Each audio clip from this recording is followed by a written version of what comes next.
உயிர் வணக்கம். ஒரு கெட்ட பழக்கத்தை விடணும்னா ஒரு நல்ல பழக்கத்தை கற்றுக்கணும். நல்ல பழக்கத்தை கற்றுக்க கெட்ட பழக்கம் தானாக விலகிடும். இந்த உண்மையை நம்ம புரிஞ்சுக்கணும். இன்னைக்கு கெட்ட பழக்கம் ரொம்ப ஈஸியாக நம்ம குடும்பத்துக்குள்ளே வந்துடுது. அது மட்டும் இல்லாமல் மறுபடியும் கெட்ட பழக்கத்தை செய்கிறது தூண்டுதல் உருவாயிட்டிருக்கு. இதிலிருந்து நம்மையும் நம்ம குடும்பத்தையும் நம்ம குழந்தைகளையும் காப்பாற்றுவதற்கு ஆன்மீக பயிற்சிகளை சிறு வயதிலிருந்தே நம்ம குழந்தைங்களுக்கு சொல்லிக் கொடுக்கணும். அப்போ தான் குழந்தைங்களுடைய வாழ்க்கையில் இந்த கெட்ட பழக்கங்கள் அவர்களுக்கு வராமல் இருக்கும். அவர்கள் வாழ்க்கை வளமாக இருக்கும். இதை நாம் புரிந்து கொள்ள வேண்டும். எப்படி சின்ன நல்ல பழக்கங்களை, அதுவும் ஆன்மீக நல்ல பழக்கங்களை எப்படி கொண்டு வருவது அப்படின்றது தான் இந்த வீடியோவில் நம்ம பார்க்க போகிறோம். ஆன்மீக பயிற்சிகள், ஆன்மீக பழக்கங்கள் இது ஏதோ ஒரு மூடத்தனமானது அப்படின்னு ரொம்ப நம்ம அறிவு நமக்கு அதிகமானது மாதிரி நம்ம நடந்துக்கிறோம். ஆனால் உண்மையாகவே நம்ம பெரியவங்க சைக்காலஜி அந்த காலத்திலேயே புரிஞ்சு வச்சு சின்ன பழக்கங்கள் சிலது நமக்கு புரியாமல் இருக்கலாம். ஆனால் அந்த சின்ன பழக்கங்கள் நம்ம நல்ல வழிக்கு கூட்டுட்டு போகக்கூடிய பழக்கங்கள். அதில் குறிப்பாக நம்ம ஆன்மீகத்தில் கடைப்பிடிக்கிற சின்ன பழக்கங்கள், அந்த பழக்கங்களை நம்ம ஃபாலோ பண்ணிட்டு வந்தோம்னா நம்மளுடைய வாழ்க்கையில் பெரிய ஆபத்திலிருந்து நம்ம தப்பிக்க முடியும். உதாரணத்துக்கு, தினமும் காலையில் எழுந்து நெற்றியில் திருநீர் வைக்கிறோம், புருவ மையத்தில் சந்தனம் வைக்கிறோம்.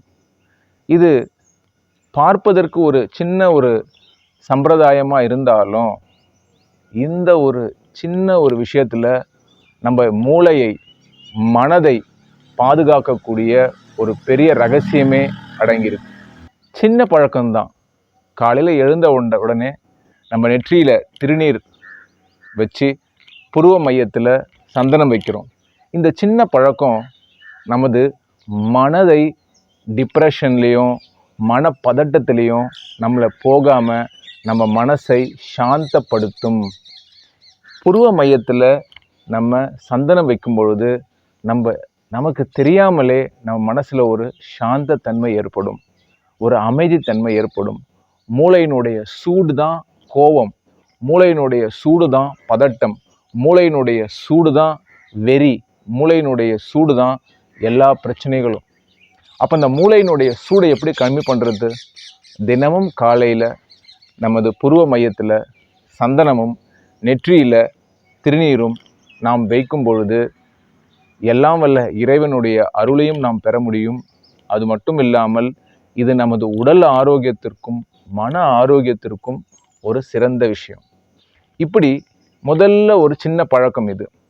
இரண்டாவது, நம்ம எப்போ உணவு சாப்பிட்டாலும் அப்போ உணவு சாப்பிடுவதற்கு முன்னால், முருகா இந்த உணவை எனக்கு நீ அளித்ததற்கு நன்றி அப்படின்னு நன்றி சொல்லிட்டு உணவை சாப்பிட்ற பழக்கம், இது ஒரு இரண்டாவது பழக்கம். இதெல்லாம் ரொம்ப சின்ன பழக்கங்கள், ஆனால் நம்மை கடவுளை நினைப்பதற்கு ஒரு வாய்ப்பு இந்த பழக்கங்கள்.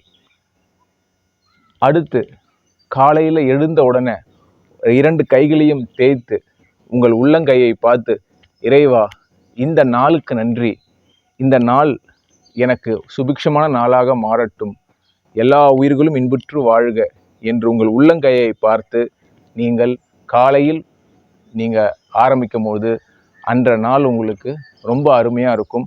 அதே மாதிரி நீங்கள் இரவு படுக்கும் பொழுது உங்கள் கைகளை நமஸ்கார முத்திரையில் வைத்து, இறைவா இந்த நாள் எனக்கு ஒரு நல்ல நாளாக அமைத்து கொடுத்ததற்கு நன்றி, இந்த நாள் எனக்கு ஒரு வாழ்க்கையினுடைய ஒரு கல்விக்கான, எனது வாழ்க்கையினுடைய ஒரு கற்றலுக்கான ஒரு நாளாக அமைந்தது என்று இந்த நாளுக்காக வணங்கி நாம் இந்த இரவு தூக்கத்தை ஆரம்பிக்கும் பொழுது நமது இரவு தூக்கம் ஒரு தெய்வீகமான தூக்கமாக இருக்கும்.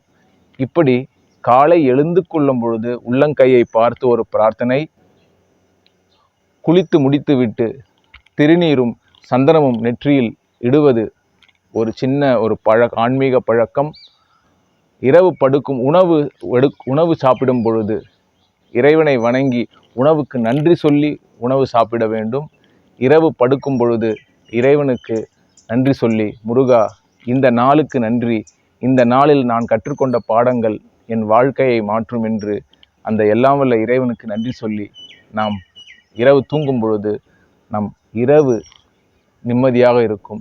இப்படி நம் வாழ்க்கையில் சின்ன சின்ன சின்ன ஆன்மீக பழக்கங்களில் இறைவனை நாம் வணங்கும் தெய்வத்தை நினைப்பதற்கு ஒரு வாய்ப்பாகவும் இது இருக்கும்.